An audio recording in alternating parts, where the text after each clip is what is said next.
ஆண்டவரும் இரட்சகருமாக இயேசு கிறிஸ்துவின் இனிய நாமத்தில் உங்கள் யாவருக்கும் அன்பின் வாழ்த்துக்களை தெரிவித்துக் கொள்கிறேன். அருமையான தேவ பிள்ளைகளே, new day new hope daily devotion மூலமாய் இந்த நாளில் கூட உங்களை சந்திப்பதில் நான் மிகுந்த மகிழ்ச்சி அடைகிறேன். அல்லேலூயா.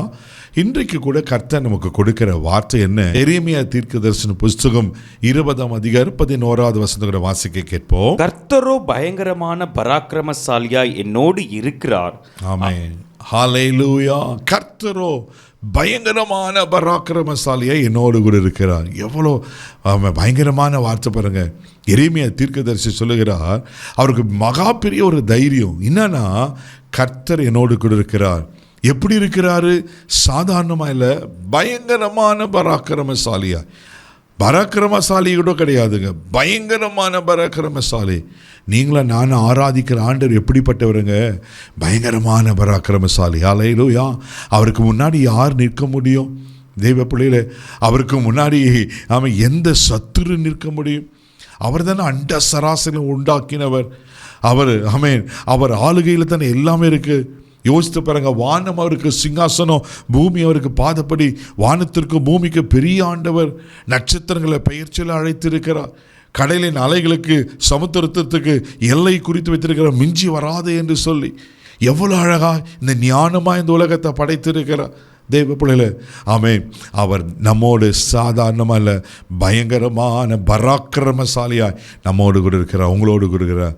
அப்போ அவர் நம்மோடு பயங்கரமான பராக்கிரமசாலியாக இருக்கும்போது நாம் ஏன் பயப்படணும்? பயப்படாதீங்க. ஒரு சூழ்நிலைகளை பார்த்து ஒரு 2 வருஷம் ஆரம்ப நாட்களில் இருக்கிறோம். எப்படி இருக்குமோ, ஐயோ இந்த பிரச்சனை, இந்த போராட்டம் எப்படி இருக்குமோ கலங்கி கொண்டிருக்கீங்களா? பயப்படாதீங்க. அவர் உங்களோடு இருக்கிறார். சாதாரணமல்ல, பராக்கிரமசாலியா, பயங்கரமான பராக்கிரமசாலியா உங்களோடு கூட இருக்கிறார். அல்லேலூயா. நீங்கள் யோபுவின் புஸ்தகம் 9ஆம் அதிகாரம் 4வது வசனத்துக்குள்ள வாசிக்கும் போது இப்படியா சொல்லப்பட்டிருக்கோம். வாசிக்க கேட்போம். அவர் இருதயத்தில் ஞானம் உள்ளவர், பலத்தில் பராக்கிரமம் உள்ளவர். அவருக்கு விரோதமாய் தன்னை கடினப்படுத்தி வாழ்ந்தவன் யார்? யாருங்க ஆண்டருக்கு விரோதமாக கடினப்பட முடியும்? எதிராக நிற்க முடியும்? அப்படி வாழ முடியுமா? பலத்தில் வல்லமை உள்ளவர். அல்லேலூயா. அவர் பார்வோனின் சேனையை அழித்தவர் அல்லவா? தேவப்படல, அவர் ஓகியை அழித்தவர் அல்லவா? இன்னைக்கு அவர் பயங்கரமான பராக்கிரமசாலியாக இருக்கிறார். அவர் பலத்தில் பராக்கிரமசாலியாக இருக்கிறார். பயப்படாதீங்க. நீங்கள் பலவீனன் அல்ல. ஒருவேளை நீங்கள் பலவீனனாக இருந்தாலும் உங்களுக்குள்ளே இருக்கிறவர் பராக்கிரமசாலி. அல்லேலூயா. பலமுள்ளவர்களுக்கு இருக்கிறார். அந்த விசுவாசத்தை நிலைத்திருங்க.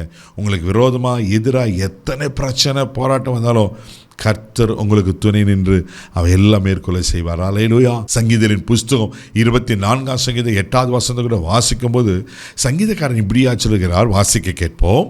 யார் இந்த மகிமையின் ராஜா? அவர் வல்லமையும் பராக்கிரமும் உள்ள கர்த்தர். அவர் யுத்தத்தில் பராக்கிரமம் உள்ள கர்த்தராமே. ஆமே. அவர் யுத்தத்தில் பராக்கிரமம் உள்ள கர்த்தர். அல்லேலூயா. தெய்வ பிள்ளைகளே, அவர் யுத்தத்தில் பராக்கிரமம் உள்ள கர்த்தர். ஆமென். அவருக்கு முன்னாடி எந்த சத்துரு நிற்க முடியும்? எந்த ராஜ்யங்கள் நிற்க முடியும்? எந்த ராஜாக்கள் நிற்க முடியும்? எந்த அரசாங்கம் நிற்க முடியும்? அல்லேலூயா. கர்த்தர் உங்களுக்காக யுத்தம் பண்ணுவா. நீங்கள் சும்மா இருப்பீங்க. யாத்திராகமம் 14:14 வாசிக்கிறோமே, அவர் யுத்தத்தில் பராக்கிரமம் உள்ளவர். உங்களுக்கு விரோதமாக யார் யுத்தம் பண்ணிட்டு இருக்காங்க? உங்களை அழிக்கணும், உங்களை நாசமாக்கணும், உங்களை விரோதமாக காரியத்தை செய்யணும்னு யுத்தம் பண்ணிட்டு இருக்காங்களா? பயப்படாதீங்க. யுத்தத்தில் வல்லமையுள்ளவர், யுத்தத்தில் பராக்கிரமர் உங்களோடு இருக்கிறார். அவர் எல்லாவற்றையும் பார்த்து கொள்வார். அவர் பயங்கரமான பராக்கிரமசாலியா உங்களோடு இருக்கிறார். தைரியமாக போங்க. கண்களை மூடி நாம் செபிக்கலாம். அன்பு தகப்பனே, உமக்கு நன்றி சொல்லும் துதிக்கிறோம், ஸ்தோத்திரிக்கிறப்பா. கர்த்தரோ பயங்கரமான பராக்கிரமசாலியா என்னோடு கூட இருக்கிறார் என்ற வார்த்தைக்காய் ஸ்தோத்திரம். அன்பு தகப்பனே, அப்பா உமக்கு ஸ்தோத்திரம் ஆண்டவரே. நீங்கள் ஆண்டவரே இவருக்கு ஆண்டவரை பராக்கிரமம் செய்யும்படி ஆட்சி வைக்கிறேன். என்ன காரியத்தில் ஆண்டவரே உமக்கு ஸ்தோத்திரிக்கிறோம். பராக்கிரமம் செய்யணும். ஒருவேளை பலவீனமாக இருப்பாங்கன்னா, பலத்தில் பராக்கிரமம் உள்ளவர், பலத்தால் இடைக்கட்டுவீராக. இவர்களுக்கு விரோதமான யுத்தங்கள் இருக்குமானா, யுத்தத்தில் பராக்கிரமம் உள்ளவர், யுத்தங்கள் செய்து சத்துருவை மடங்கடிப்பீராக நிச்சயம் பண்ணாப்பா. இந்த நாள் முழுதும் உங்கள் கரத்துக்கு ஒப்பு கொடுக்குறோம். உங்கள் தெய்வீக பாதுகாப்பு ஒப்புக்கொடுக்குறோம். கர்த்தர் ஆண்டவரே எங்களோடு கூட பராக்கிரமசாலியாய் கூட வருகிறதுக்காய் ஸ்தோத்திரம். ஆசீர்வதியும் கனப்படுத்தும். கிருபைக்கு ஒப்பு கொடுக்கிறோம். இயேசுவின் மூலம் ஜெபம் கேளும் பிதாவே. ஆமென். கர்த்தர் பராக்கிரமசாலி எங்களோடு இருக்கிறார். தைரியமாக போங்க. God bless you.